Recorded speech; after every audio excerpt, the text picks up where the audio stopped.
자살은 개인의 문제인가 사회적 문제인가? 아, 얼마 전에 2022년 우리나라 자살 예방 백서가 발간이 되었습니다. 그것을 기본으로 해서 이런 이야기를 우리 한번 같이 생각해 볼까 이렇게 생각을 합니다.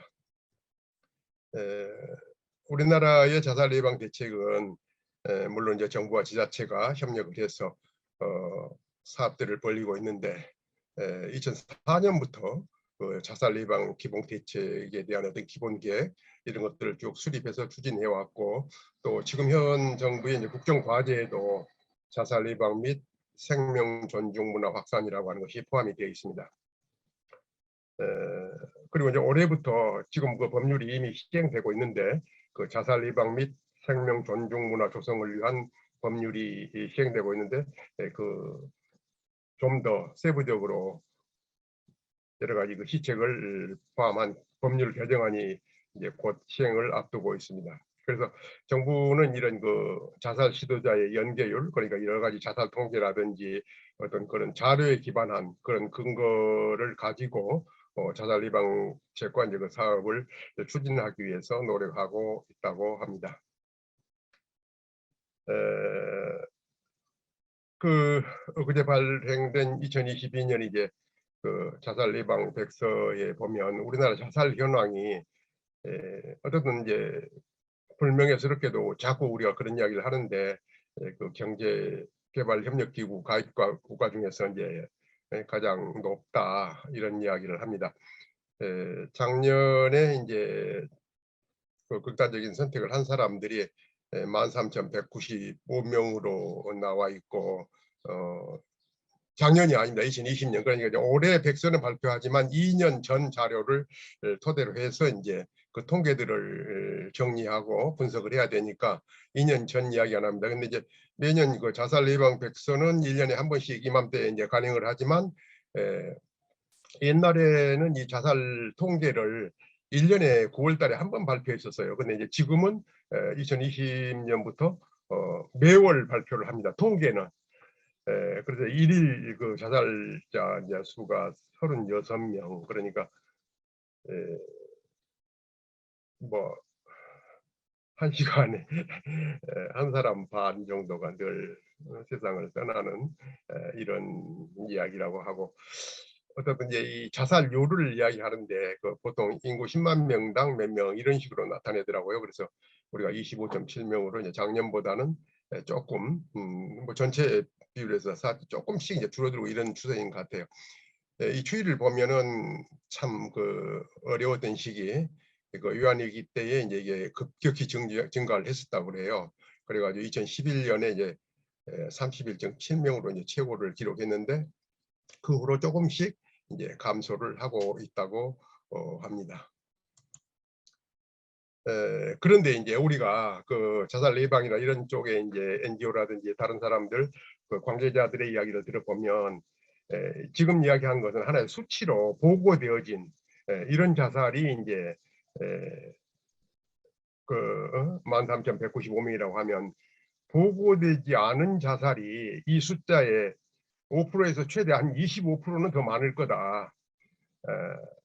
그리고 이제 또 시도를 했지만 이제 결과에 이르지 못했던 이런 사람들은 이 숫자에 뭐 한 100배 정도 많을 거다. 뭐 이제 크게는 이렇게도 이야기를 합니다. 그리고 또 이제 그걸로 인해서 영향을 받은 여러 그 사람들, 이런 것들도 이제 우리가 생각을 해야 하지 않을까. 그리고 또 하나는 뭐 예비 뭐 증후군이라고 할까, 어떻든 자살을 생각하는 사람들이 한 200만 정도는 된다. 이제 전문가들이 그런 식으로 이제 지적을 하고 있습니다. 그리고 또 하나 이제 우리가 신여라의 부족 관점에서도 생각을 해봐야 될 것이 이제 그 노인 자살률이라고 하는 거, 요게 이제 상당히 참 우리를 슬프게 한다고 할까. 그러니까 이제 자살 인구를 보면은 20대 뭐 이런 애들 청소년도 역시 있습니다. 근데 이제 얘들은 21.7명, 30대가 27명 이렇게 하는데, 이제 70대로 올라가면 38.8명이고 이제 80대는 뭐 62명 정도 그 자살자, 그래서 노인 자살률이 이제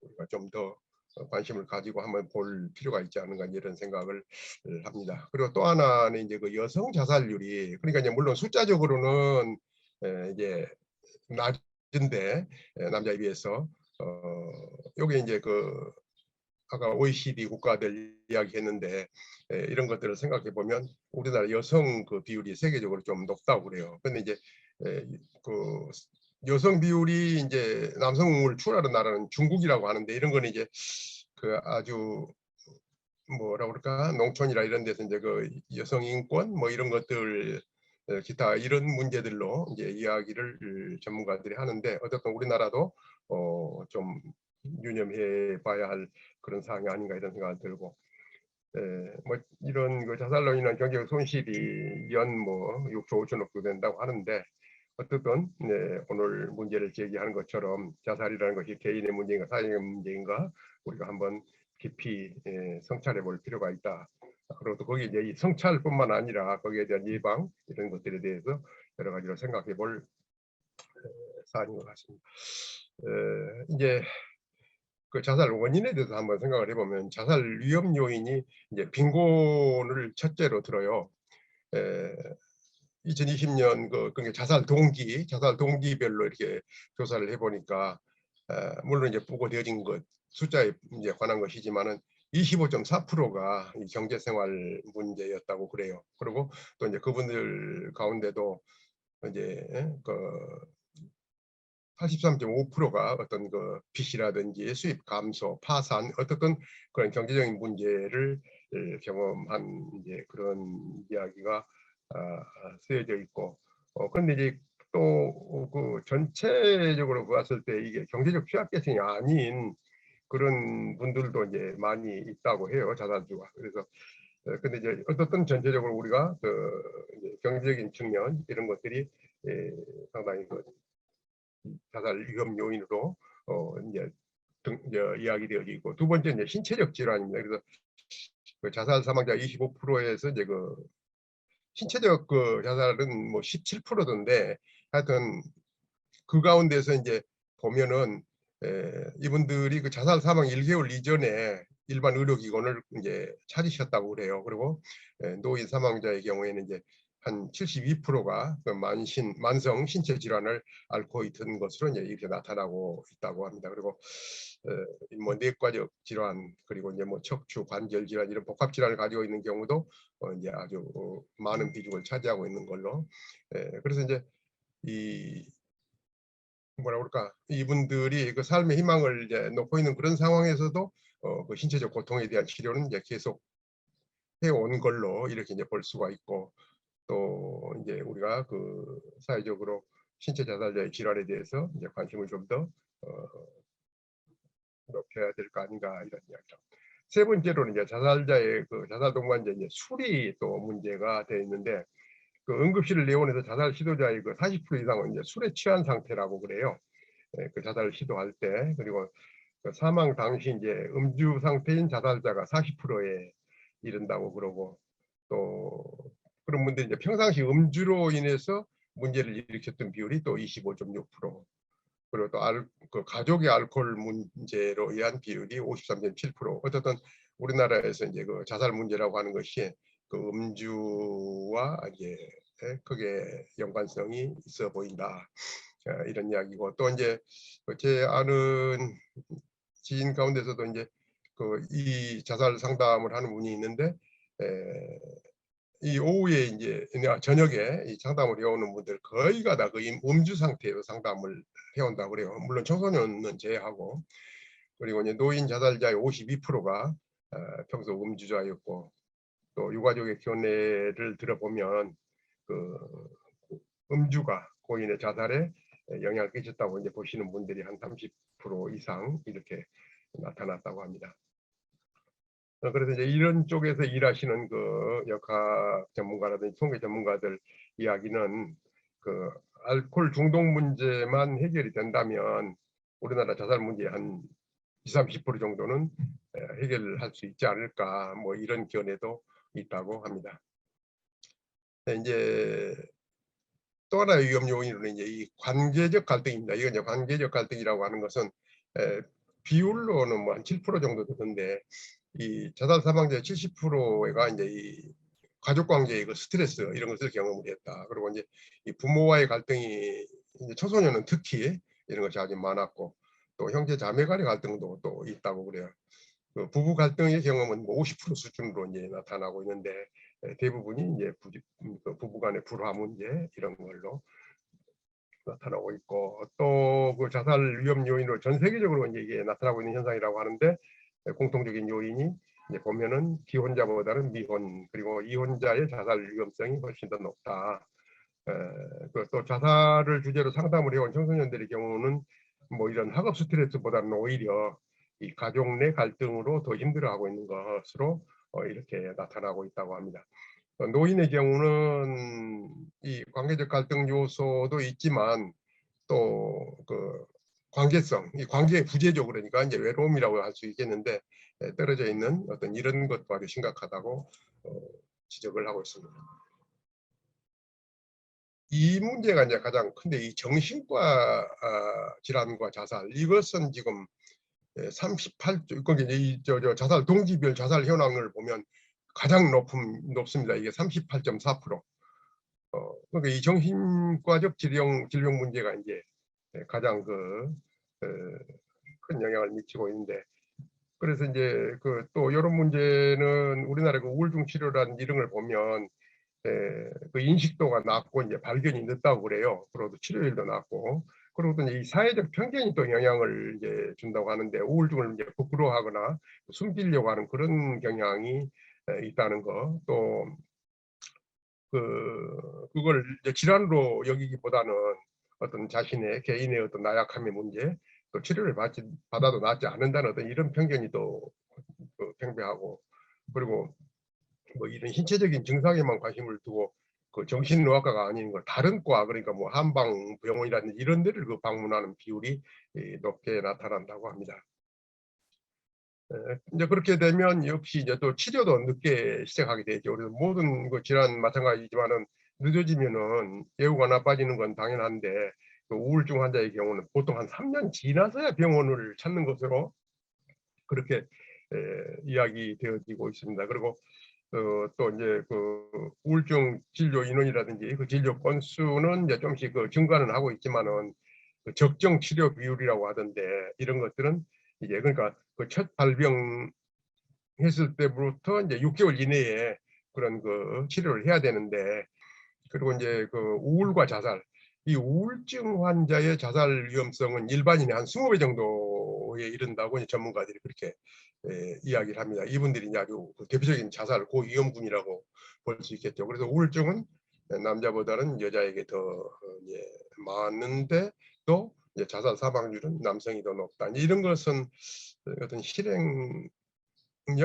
뭐 뭐랄까 좀 약간 그런 것에서 이제 차이있지 않을까 이런 생각도 해보긴 한데 어떻든 이제 우울증 진단 말고도 또 이제 여러 가지 그 정신병 이런 동반 이런 것들이 크게 이제 자살 관련 위험 요인이다 이렇게 이제 말씀을 드릴 수 있고 또 그 이제 심리 부검이라고 그래서